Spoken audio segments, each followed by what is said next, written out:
Hey everyone, MQ here. In this video, I'm going to be going over my controller settings. I've had a lot of people pop up into the stream and ask what my sensitivity is, what my other settings are, so in this video here, I'm just going to go over everything and explain why I've chosen what I've chosen. In terms of my credentials, I'm a ×2 Ruby player. I'm currently Ruby in Season 5, and before Ruby was the thing, I was Diamond. During Terminal Attack, I was top 25. I think last season I was top 100, and right now I'm top 100. So, as a controller player, I do know what I'm talking about. Without further ado, we're going to get right into the first page of settings. So on the first page here, there are a couple things of note. First one is crossplay. You can turn your crossplay on or off. It's really hard to find lobbies in ranked when your crossplay is turned off on PlayStation. So when playing ranked, you have to have your crossplay on. However, sometimes to get easier lobbies, I turn my crossplay off in order to have a more enjoyable World Tour experience. Auto sprint for me is turned off because I like toggling when I sprint or not. However, if you want to increase the longevity of your controller and don't want to be mashing your sprint button, you can turn it on. In terms of melee aim assist, I think it's important to have it on because it basically makes it so if you're 20% off target when meleeing, your melee is going to connect. I think it's very important. You can also melee people in smoke that you don't even see with melee aim assist turned on. Honestly, I think it's pretty vital. On to the next page, interface. First setting of note is enemy team colors.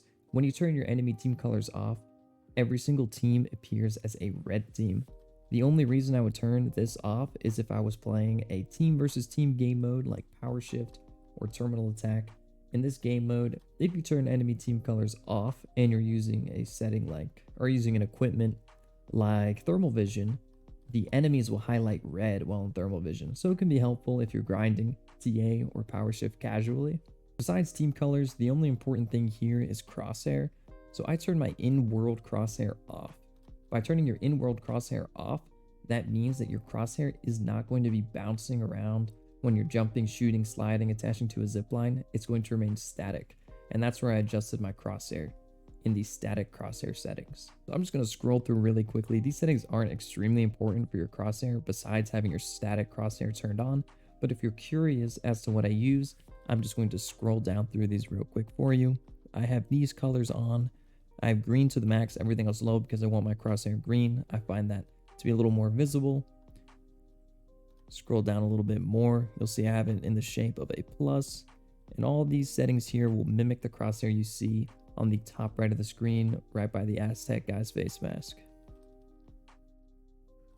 On to the next page, more important stuff. Controller settings. So for my sensitivity, I'm at 405, 405.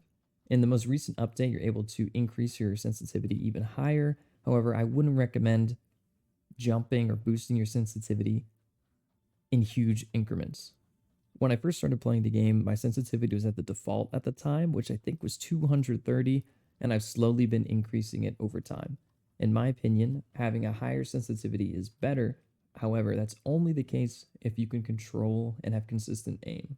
If you want your aim to be more consistent with a higher sensitivity, zoom sensitivity multiplier and scoped zoom sensitivity multipliers are the thing you need to look into. Essentially, on the screen you'll see that I have a 33% zoom sense multiplier. This means that my sense while zoomed in with the weapon is 33% of 405. Same goes for the scoped multiplier, however, that is at 50%. A quick little tip here, a quick little math equation if you remember your algebra. If you want to keep your zoom multipliers consistent while you are increasing or lowering your sensitivity, you're going to want to use this equation that's going to pop onto the screen for you. To solve this equation and set it up, you're going to first take your zoom sensitivity multiplier, put that over your look sensitivity horizontal, and you're going to set that equal to x over your new look sensitivity horizontal. If you cross multiply and solve for x, you will find your new zoom sensitivity multiplier, and you can set this equation up for each one of these variables. You can set it up for your look sensitivity vertical, you can set it up for your scoped zoom sensitivity multiplier. If you just follow the steps on the screen, you should be able to figure it out, and feel free to DM me in my Discord or drop a comment if you don't understand. what I'm trying to explain here. The next setting you'll see here is horizontal look boost. So this horizontal look boost means that when I hold down while looking left and right, I hold down my left stick, it's going to speed up exponentially. It's going to boost it. This is super important in my opinion. As a controller player, I can't have my sensitivity fully maxed out. I'm going to sacrifice aim. So in order to turn around quickly, I use these boosts. I don't find the vertical boost to be necessary, just the horizontal ones. Scrolling down here, you'll see dead zones. I have both my dead zones set at 0 because I have a relatively new controller. I bought it, I think 4 or 5 months ago. It's the DualSense Edge controller. However, I do not use paddles, for those of you that are curious. I think it's very important to have your dead zones at 0. I understand that if you have stick drift, this is impossible. However, if your controller does not have stick drift and you put your dead zones at 0, you're actually going to have stronger aim assist.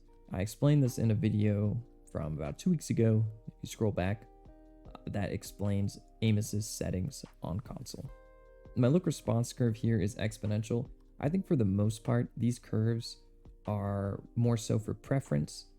Some might be superior than others for precise aiming, but they take a lot of practice. If you've been playing exponential, which is generally the default setting for any controller game, it's going to be really hard to switch to something new because it's years and years and years of muscle memory. That's why I just stick to exponential. Lastly, all my controller binds are default. I'm able to get away with this because I play claw and I use the equipment wheel. Basically, by playing claw, I never have to take my thumb off my right stick, the one I use for aiming, and I never have to take my thumb off the left stick in order to hit any binds that I may have remapped to equipment. On this next page here, the only thing of note, in my opinion, is motion blur. I think motion blur makes you sick and also makes it a lot harder to see targets when spinning quickly. In my opinion, nobody should be using motion blur. For audio, if anyone's curious, I keep my music volume relatively low and my commentator volume at about 60 out of 100, or actually exactly 60 out of 100. And that's because I want to do everything in my power in order to hear footsteps. Your footsteps are going to be your sound effects volume. And the commentators actually drown a lot of that out. And that's why I turned the commentators down, because I still do want to hear Scotty talking. It's a fun part of the game. But if you're locked in and ranked, you definitely don't want him drowning out a heavy walking up behind you. Lastly here, probably one of the biggest things that come to console is your 120 Hz mode.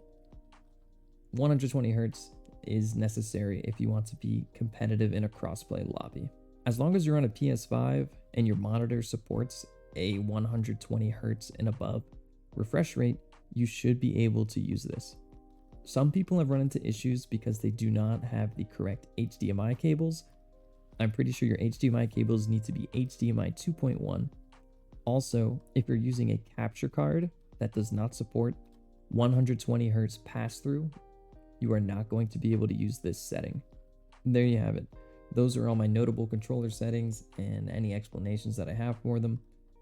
If you'd like me to elaborate further, please feel free to leave a comment. I'll respond to it and try and flesh out what you're looking for. If you enjoyed the video, please feel free to leave a like, drop a sub, or come check me out on Twitch to see some top 500 controller PS5 light gameplay. Thank you all for watching.